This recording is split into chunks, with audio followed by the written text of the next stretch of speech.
Conspiracy theories, eh? Wait till you get a load of this.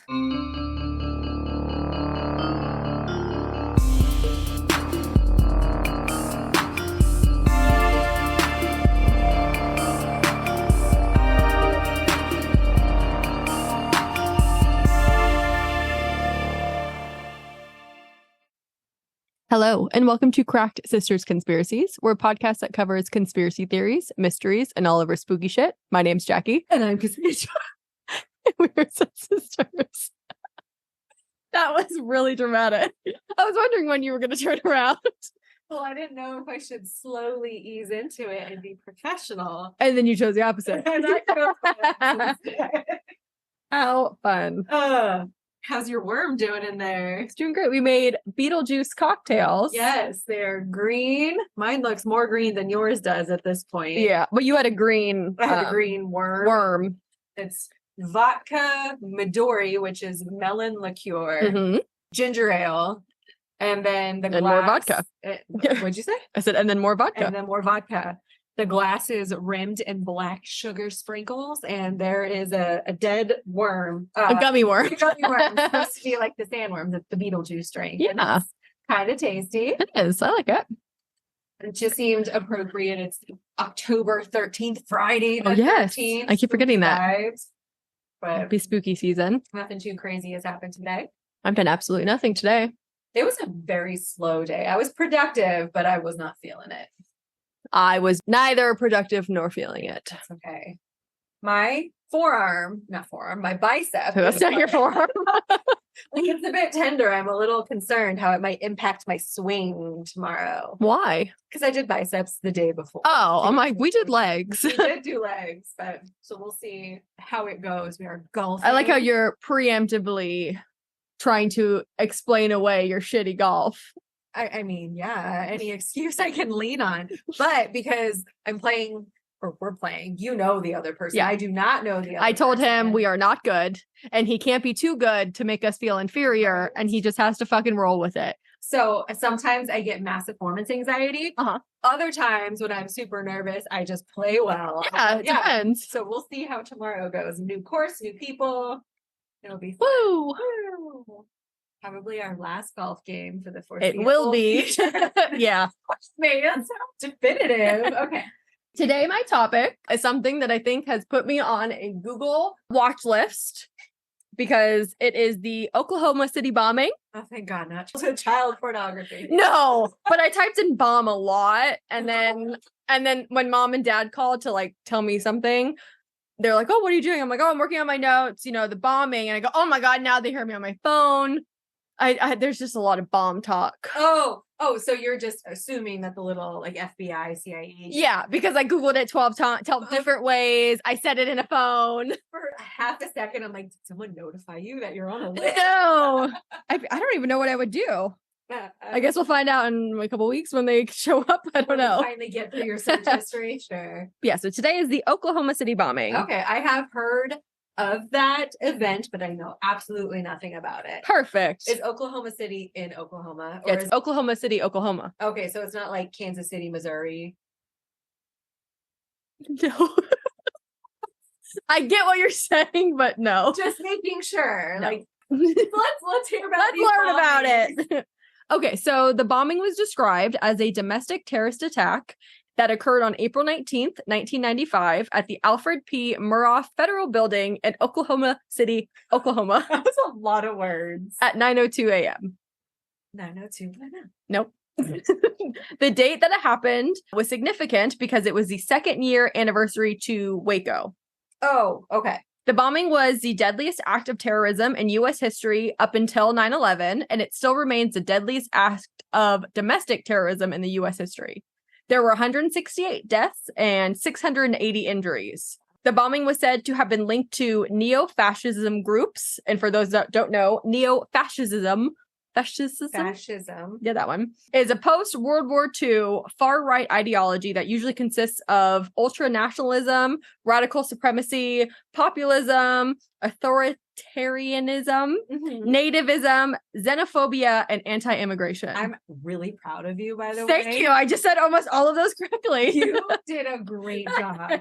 These people sound awful. Yeah, it's like white power people. Yeah. Approximately 90 minutes after the bombing, a vehicle was stopped for not having a license plate, and the driver was identified as Timothy McVeigh. He was arrested for being in possession of an illegal weapon. The name. It should be very totally similar. Recognizable. I didn't realize that's what he was from. McVeigh was a veteran of the Gulf War and a sympathizer with the U.S. militia movement. He was also an anti-government extremist and a white supremacist. So that's what he looks like. Looks like any dude that we went to high school with. Terry Nichols was a former farmer and also a U.S. Army veteran. He and McVeigh were in the same platoon in 1988 and became fast friends. They shared the same political views, they had common backgrounds, and they had shared interests in gun collecting and the survivalist movement. That's what he looks like. Oh. You know who this picture reminds me of? Okay, what are your thoughts? I'm going to say the nerdy kid from Freaks and Geeks. Yes, Martin Starr. Whatever his name is, yeah. Love him. He's like not too bad looking now, but yeah, back then. Bill, his character in Freaks and Geeks, oh my God, that's exactly what I was thinking too. Good. Amazing.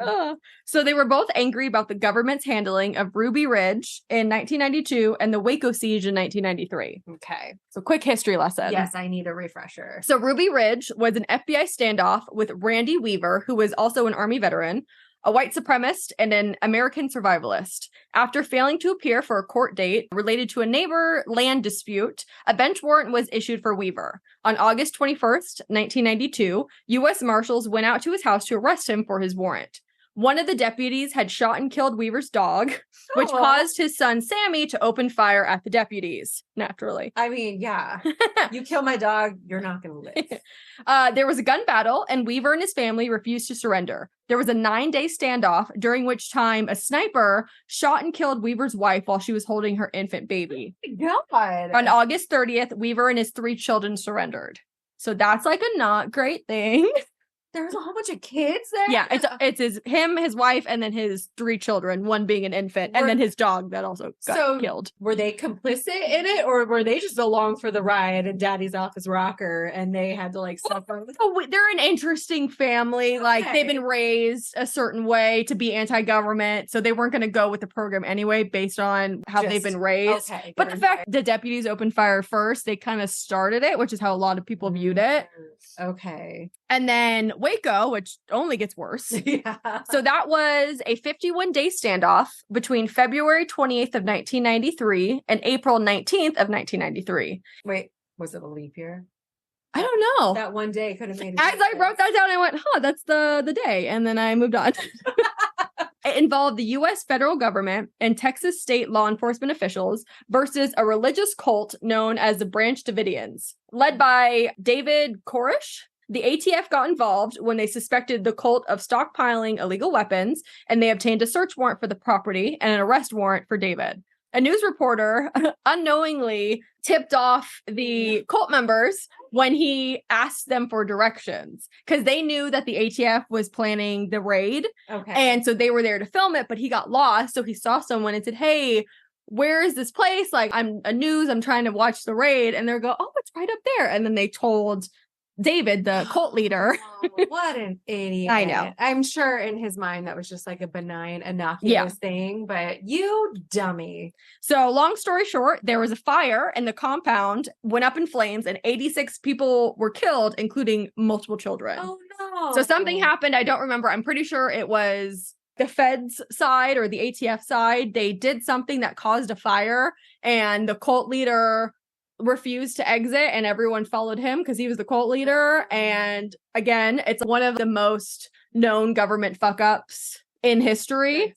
And a lot of people, especially anti-government people, will quote that in Ruby Ridge when talking about why they hate the fucking government. I mean, they have a decent argument. Yeah, I guess I would agree with that. Fault them in their line of thought, at least. No, yes. So in March of 1993, McVeigh visited during the Waco standoff. He later decided to bomb the federal building as a response to the raids and to protest what he believed to be the U.S. government's efforts to restrict rights of private citizens, and particularly those under the Second Amendment. Prior to his plan of attacking a building, he had considered assassinating Attorney General Janet Reno. I forgot about her. I don't know who that is. You don't know who Janet Reno is? I know the name. Oh, you should look up a picture of her. Why? Is she ugly? I mean, That's as a a yes. woman, I feel like I am not able to comment on how another. Okay, she looks familiar. I knew if you saw her, you would recognize her. Yeah. So he wanted to kill her, Janet Reno, an FBI sniper named Lon Parucci, and His name was Lon? L-O-N. I'm thinking like L-A-W-N. Like mow the grass. No, Lon, L-O-N, and other government officials. He had a couple of specifics for the building that he intended to bomb, which included he wanted many people to die. The building had to house at least 2 of the 3 federal law enforcement agencies, FBI, ATF, and DEA. And he wanted to minimize non-government casualties. He really only wanted those empowered to die. In December of 1994, McVeigh visited the Alfred P. Murrah Federal Building. It's the guy's last name. It really fucks me up. So I'm just going to call it Murrah or Murdoch? It's Murrah. I don't know where the D came from. Murray? Murrah? Okay. He went to the federal building to inspect it as a potential target.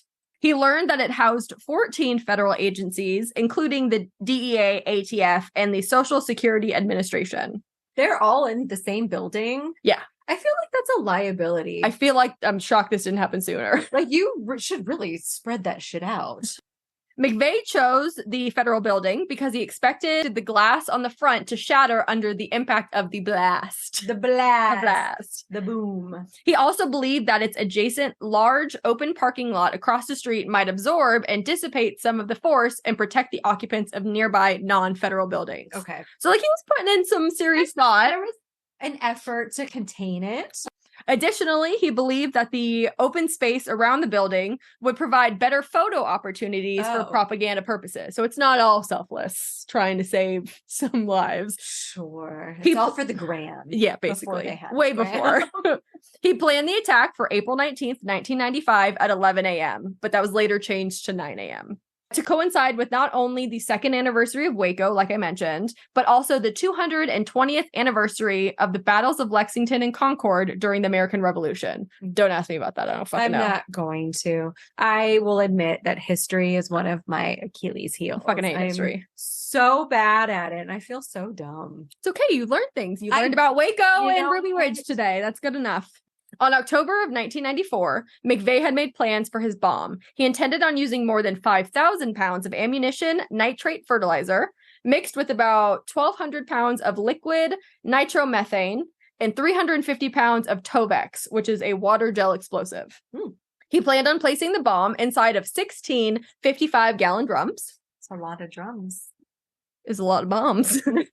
Now that he had a plan, he had to go and buy all of these additives. But he was having difficulties because the large amounts of the items that he wanted to buy was highly suspicious. And people were refusing to sell it to him. So, like, what kind of stuff what are the additives that he would have to get? 3 things I just read to you. Oh, like the fertilizer and stuff like that? Can you not spread it out amongst stores and like? But he needs 5,000 pounds of fertilizer. So that would be so many stores. He tried to go to these locations that do bulk orders, but normally people are farmers or they have some sort of reason. So he would go to these places and come up with a lie. But it's like you, when they asked one follow-up question, he failed. He crumbled. How dare you?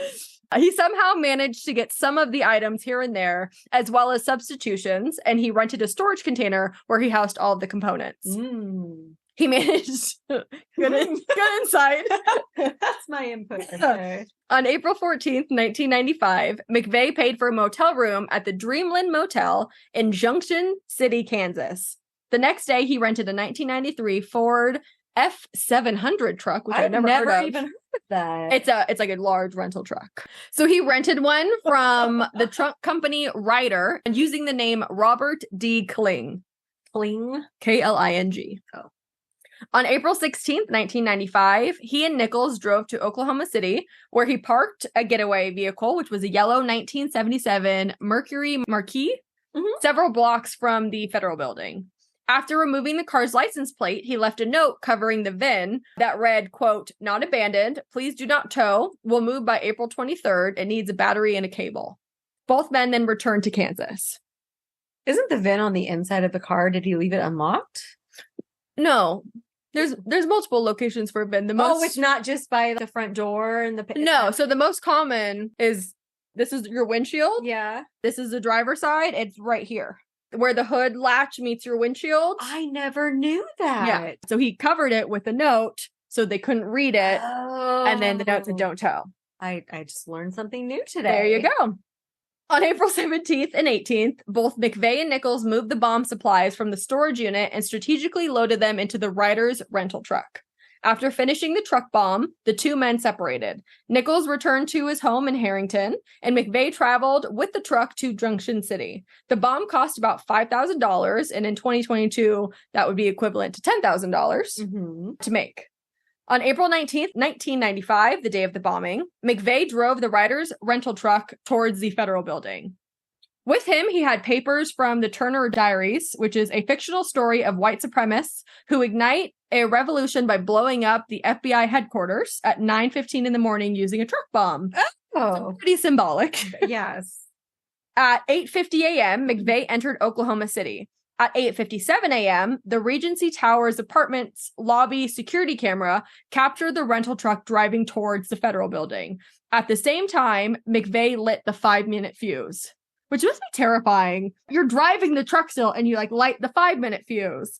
So and hope you don't fuck up. My perception of time is generally very warped, and I always think that I have more time than I do. So he planned this, did the drive, knew exactly how much time he had. Yeah.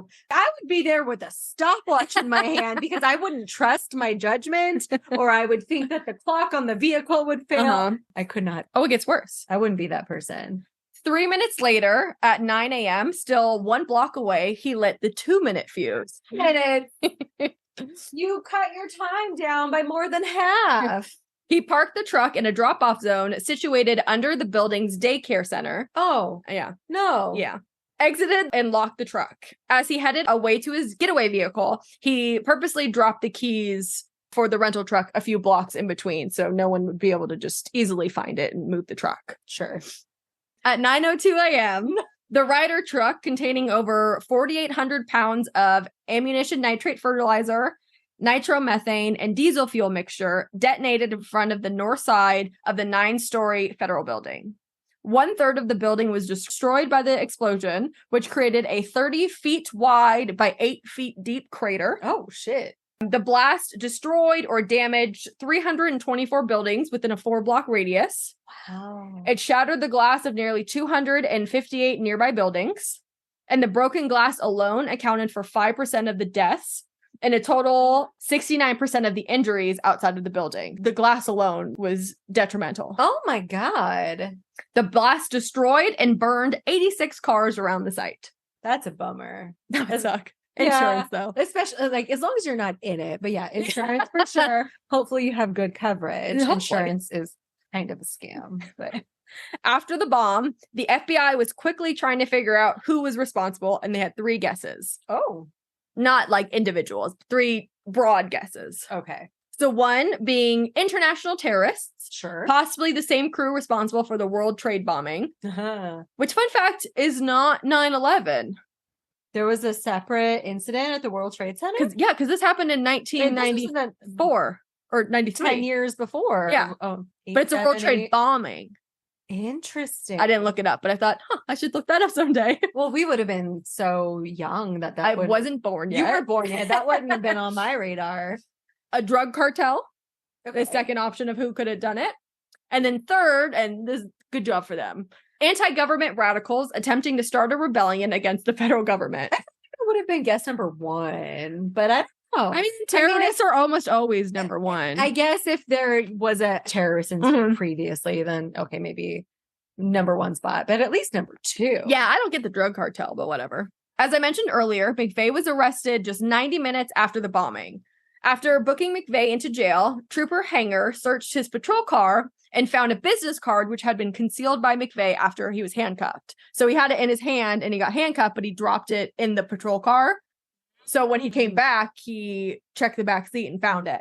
The card was from Wisconsin Military Surplus Store. Was the words, quote, TNT at $5 a stick, need more, end quote.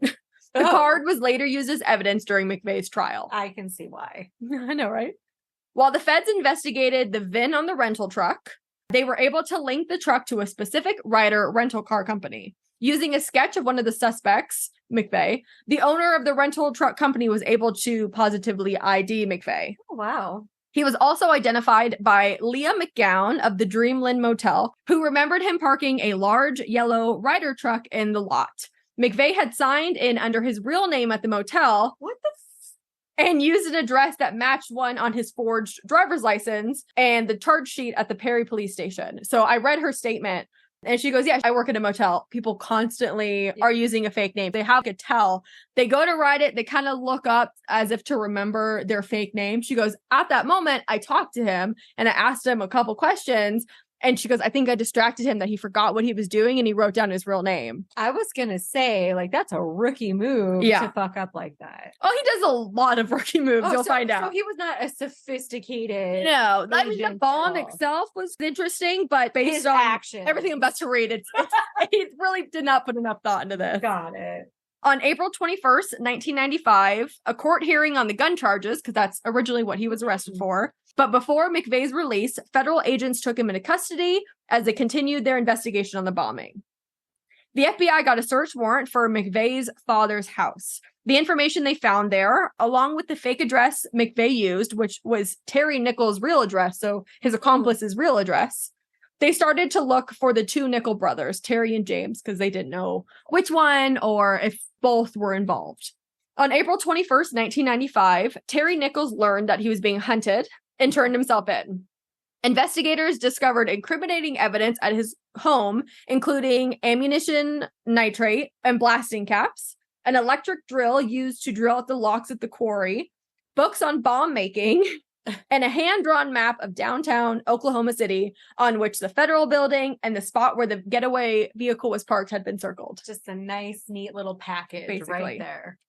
On April 25th, 1995, James Nichols was also arrested, but he was released 32 days after for lack of evidence. So the brother was also brought in, but they realized quickly he had nothing to do with it. Got it. McVeigh's sister, Jennifer, was accused of illegally mailing ammunition to McVeigh, but she was granted immunity for exchange in her testimony against her brother. Ooh. McVeigh holidays would be awkward after that. Well, not if you're in prison. McVeigh was tried before Nichols was, and he was sentenced to death. Oh. A mutual friend of both McNay and Nichols testified against them both after a plea agreement because he was somehow kind of third party involved. So he's like, you know what? I didn't make the bombs. I'll tell you everything. Just give me a plea deal.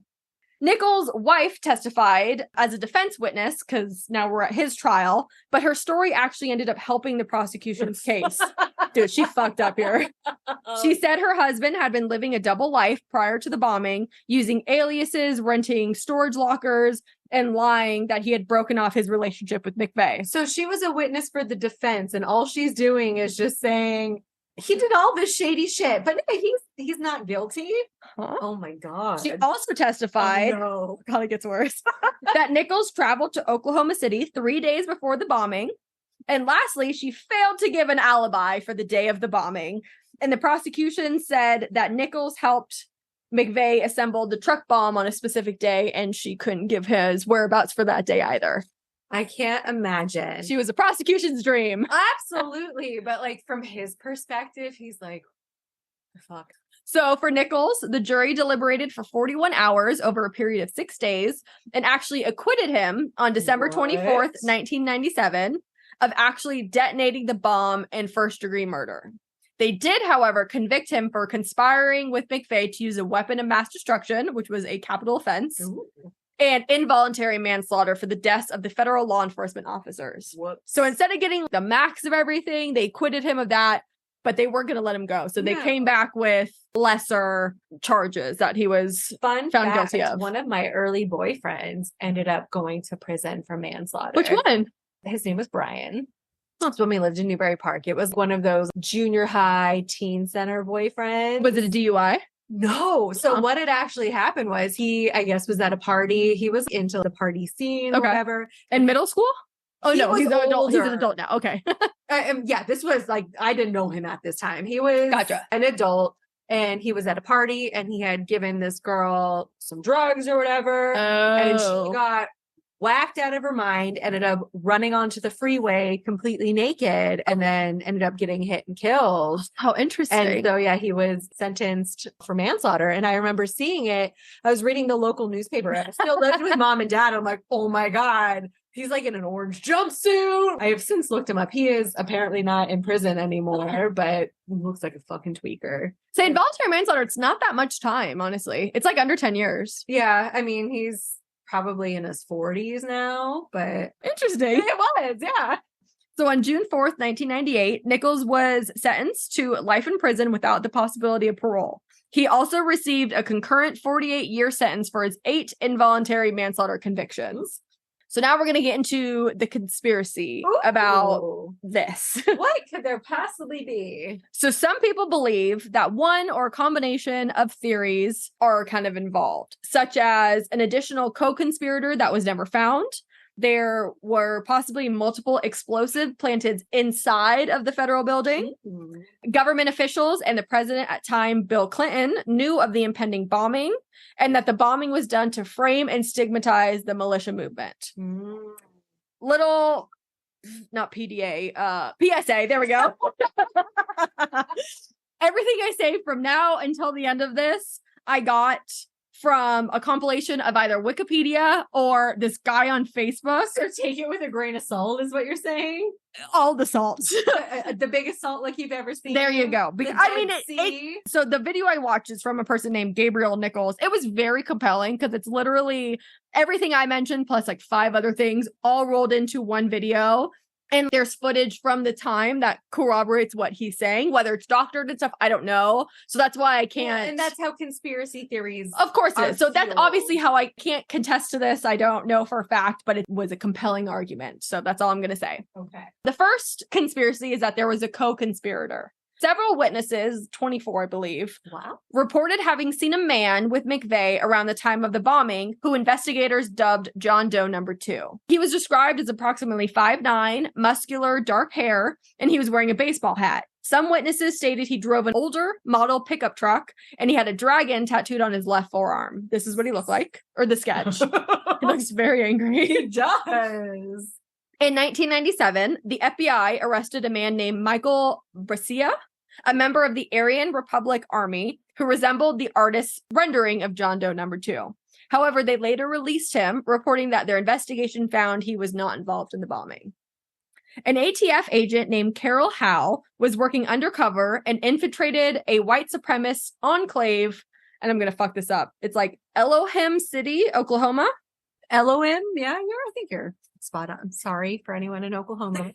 Well, it's like a white power fucking city, so, you know. Oh, maybe I'm not that sorry. In 1995, she filed a report saying a man named Andre Strasimir, who was the Elohim City security chief, had spoken about destroying a federal building, and he had visited the Murrah building with another man. 2 days after the bombing, Howe, the undercover agent, reminded the ATF of her earlier report and urged investigation into a possible connection between Elohim City and the bombing. McVeigh is known to have telephoned Elohim City 2 weeks before the bombing. Hello. That was the wording fucking Wikipedia used. Telephone home. E.T. Telephone home. I don't know why my pinky came out. I meant that to be my point. A woman named Jane Graham, who was an employee and survivor of the bombing, stated that in the days leading up to the bombing, she observed many suspicious men she believed could have been involved in the bombing. They were men unfamiliar to her, and they had been wearing maintenance or military uniforms. Graham later identified one of the suspicious men as Andre Stressmere. Trust no one. She told authorities, but was ignored. Because she's a woman. Probably. That's our plight. Nichols had alluded to another co-conspirator in a 2006 declaration when he said, quote, "There are others who assisted McVeigh whose identities are unknown to me." Identities? These are a lot of words, okay? Your notes are so comprehensive compared to what I have. I know. Lastly, Nichols believed that this Andre Strasmere was an agent provocateur.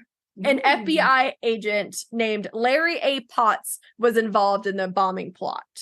So he's like, hey, look at this fucking Andre guy. Look at this FBI guy. I don't know who helped McVeigh, but I know someone did. You should look into these people. Snitch. Yeah. Well, he was already in fucking prison. What's he got to lose? The second conspiracy theory is that there were additional explosives. So after McVeigh ignited the rental truck bomb, local news stations swarmed the area to cover the bombing. During those reports, I know, it's so fucking dumb, by the way. During those reports, the local news channels had reported a second bombing and then the third bomb within the first few hours of the original bombing. Okay. One of the news reports said, quote, "A second explosive was found and defused," end quote. Another news station said, quote, "The Justice Department is reporting that a second explosive device has been found," end quote. A third news reporter said, quote, "They then found a third device, which was also larger than the first," end quote. And then someone on scene who was interviewed by KWTV said, quote, "And I see another bomb truck going, so apparently they're going to get out that third bomb," end quote. Side quest. Yeah. What was the movie called with Jeremy Renner and Catherine Bigelow, where he's out in the desert overseas disarming bombs? That was his big movie breakout. She was a female director. Hurt Locker. Oh my God. I've never seen that, I don't think. Never seen it. No. So good. So yeah, his job was bomb diffusing, but in Middle East countries.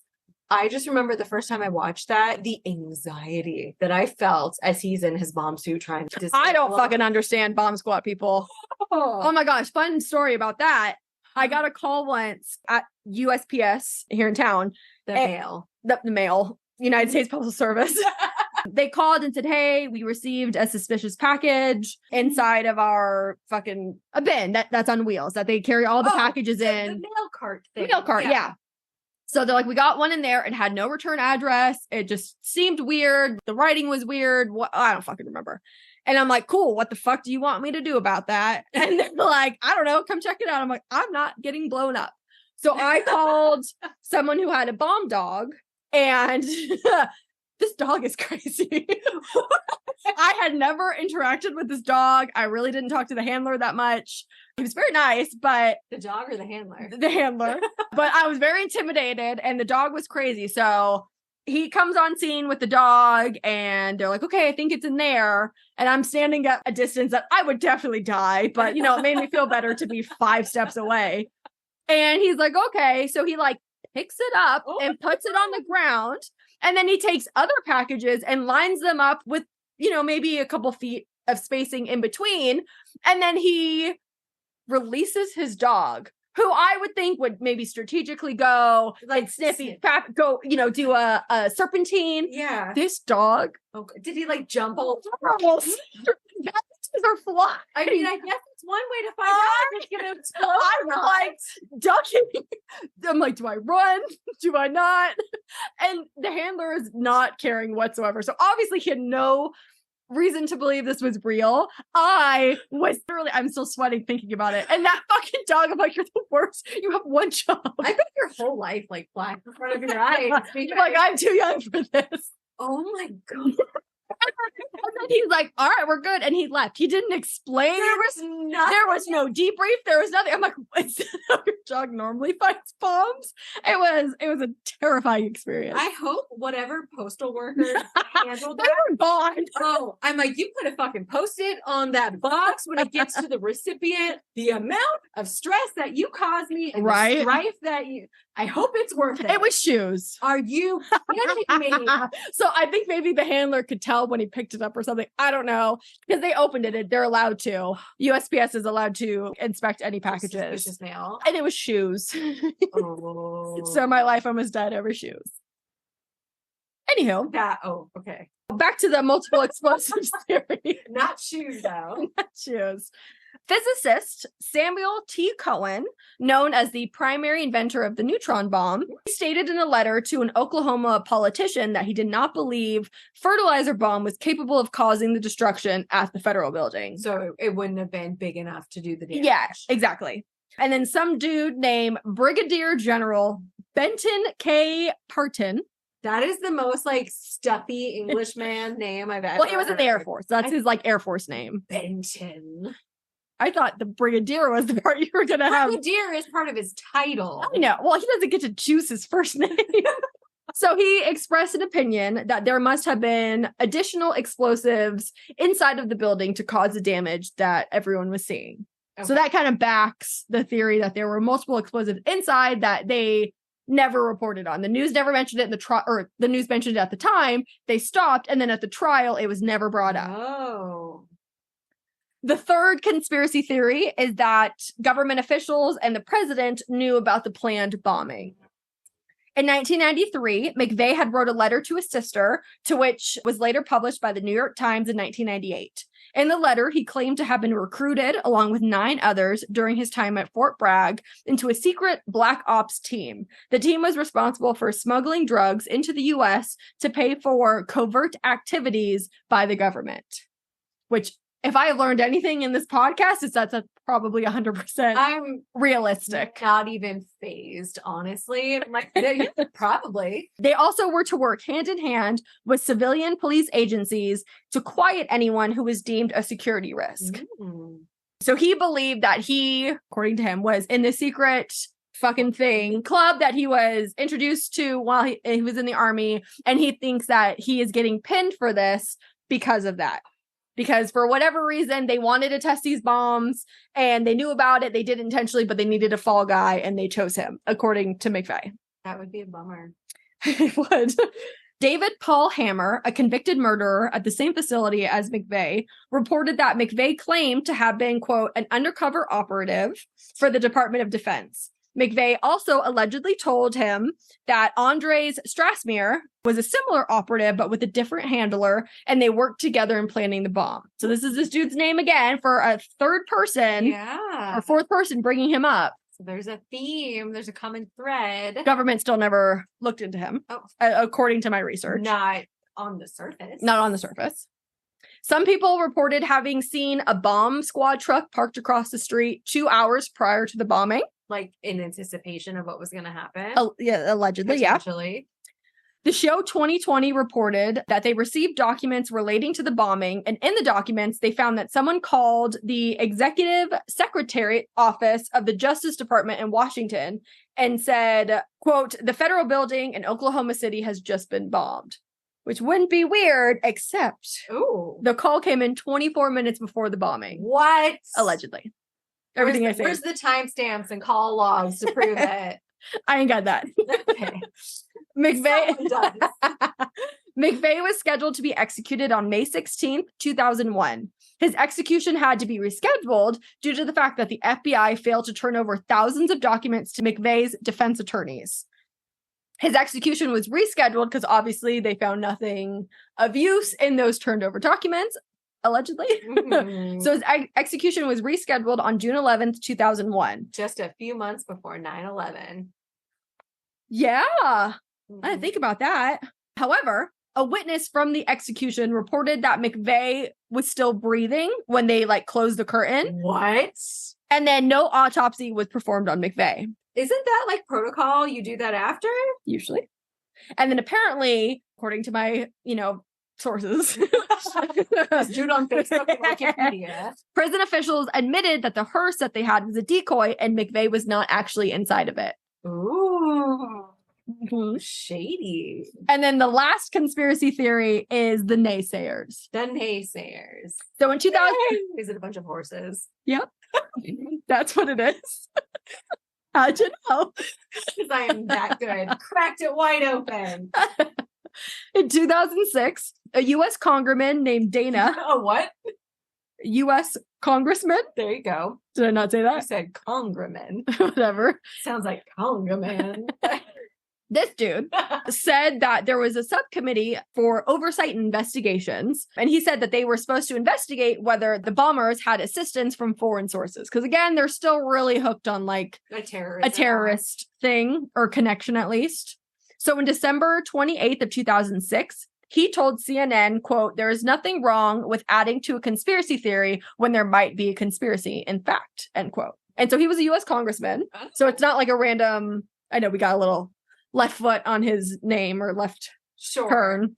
Yeah, so he was a U.S. congressman. A person of status. Yeah. Okay. So that's what he said. He also criticized the FBI for not explaining how Nichols, who did not work steadily, paid for his several trips to the Philippines, because that was a big thing, because they thought that maybe he was meeting a terrorist in the Philippines. I didn't feel like going into it. He had $20,000 in cash on him. Oh. They didn't, they being the FBI, find explosive concealed inside of Nichols's house until a decade after the bombing. Is that even the same then? Like if it's 10 years later, how can you prove that? Because they're the FBI. Okay. The FBI did not explain the rush to rule out the existence of John Doe number 2, and that just kind of fell by the wayside. And then the FBI did not thoroughly investigate possible connections between McVeigh and the Aryan Republican Army dude, Andre Strassmeir. Oh, gotcha. So this congressman was like, yeah, you know, obviously people can add to a conspiracy because I think it doesn't make sense. There's all these reasons that the FBI didn't do things and it makes it sound questionable. On September 28th, 2009, a Salt Lake City attorney named Jesse Trenadu released security tapes that he had obtained from the FBI through the Freedom of Information Act that showed the federal building before and after the blast from the security cameras.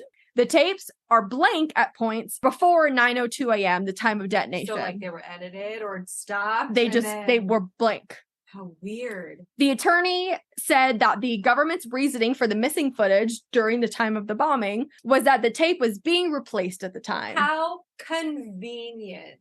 To that, the attorney was quoted saying, quote, 4 cameras in 4 different locations going blank at the same time on the morning of April 19th, 1995. There ain't no such thing as a coincidence, end quote. Ain't and all. Wow. I mean, I kind of agree with that. Right? That's suspicious. That is a little sus. But the attorney had a personal stake in this investigation because his brother Kenneth had actually died while in federal custody during what he believed was an interrogation because the FBI or the feds had mistaken Kenneth for a possible bomb conspirator. So he was being held by the federal government. He died while in their custody. They refused to do an investigation about it. So he said, I think they think he was somehow involved in the bombing and an interrogation went wrong and he died. So they wouldn't investigate it, but he did receive like a $1 million hush money suit. Yeah. For like pain and suffering or whatever. It doesn't seem like enough. No.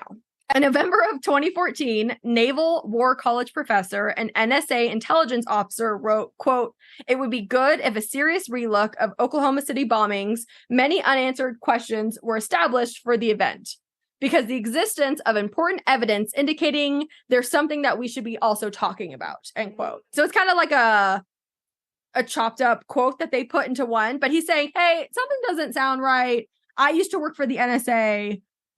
I know the government can be shady. You should probably look into this more than what they're saying. There.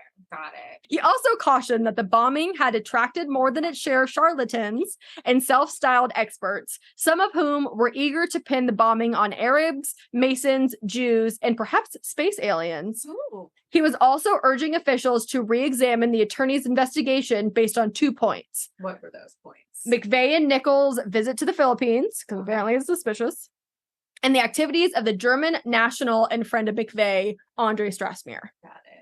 So that is the Oklahoma City bombing. Interesting. So on a cracked scale, I don't think we have one between definitely and perfectly plausible. But that's definitely deniable. That's like a 50-50. I almost feel a little bit more like there. I'm at least 90% sure there is something that was not discussed. Something afoul afoot.